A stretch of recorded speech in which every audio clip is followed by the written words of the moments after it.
جب روافض نے اپنی کتابوں میں لکھا کہ رسول پاک صلی اللہ علیہ وسلم کا جب دنیا سے وصال ہوا تو صرف 4 صحابی ایمان پہ باقی رہ گئے معاذ اللہ، اور باقی سارے پھر گئے، انہوں نے دین چھوڑ دیا۔ اب ایک وہ فرقہ جو دعویٰ اسلام کا کرتا ہے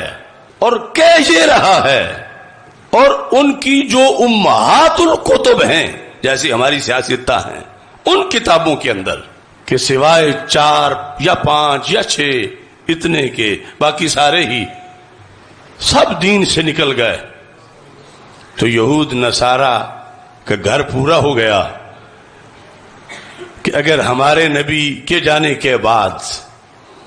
ہم بدل گئے تو یہ بھی بدل گئے۔ دیکھو یہ تو ان کے گھر سے ان کی کتابوں کے حوالے موجود ہیں، تو کتنا نقصان دیا اس ٹولے نے اسلام کو۔ یعنی سرکار دو عالم صلی اللہ علیہ وسلم کی تربیت کی تاثیر، سرکار کی صحبت کے اثرات، قرآن کا فیض اور ختم نبوت کی برکات، ان سب پر حملہ کیا اس شخص نے جس نے کہا باقی سارے تو دین سے پھر گئے۔ تو پھر سرکار کنہیں پڑھاتے رہے، پھر سرکار کا کتنا ماہر استاد ہونا ثابت ہوا،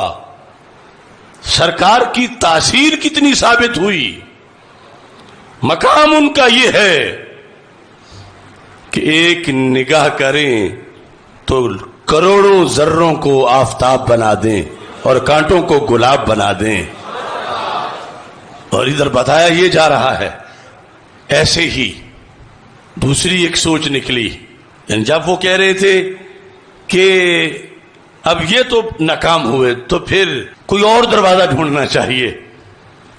تو یہ سازش کے تحت انہوں نے مرزا قادیانی کو لانچ کیا، اس ملعون کو، کہاں پہ؟ سرکار کی سیٹ پہ معاذ اللہ۔ یعنی ان باتوں کو اکٹھا کر کے کہ وہ اس وقت کی شریعت، اس وقت کے حالات تھے، انہیں آج کے مسائل کا پتہ نہیں تھا، وہ آج کے انسان کی جو ضرورتیں ہیں وہ سمجھتے نہیں تھے۔ حل تو تب کرتے مسائل کو جب انہیں آج کا علم ہوتا، جب انہیں پتہ ہی نہیں تھا کہ یہ جو 15ویں صدی کا انسان ہے اس کا مزاج کیا ہے، اس کی بیماری کیا ہے، اس کا پھر علاج کیا ہے، ان کی رہائشیں کیسی ہوں گی، یہ سفر کن ذرائع سے کریں گے،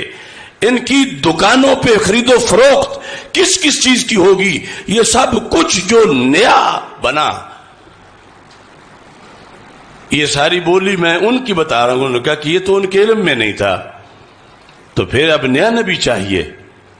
جو آج کے عہد کو جانتا ہو اور اس کے مطابق وہ لوگوں کے لیے نظام وضع کرے اور دین۔ پہلا کیوں دروازہ بند سمجھنے لگے وہ لوگ، کس بیس پر؟ کچھ ان تقریروں کی بنیاد پر جو ربیع الاول شریف کے پورے مہینے میں، ویسے تو پورا سال ہی، لیکن پورے مہینے میں وہابیوں دیوبندیوں کی مسجدوں سے کی جاتی ہیں کہ انہیں تو کل کی خبر نہیں تھی، انہیں تو دیوار کے پیچھے کا علم نہیں تھا، وہ تو امت کے حال سے واقف نہیں تھے، یہ کسی اور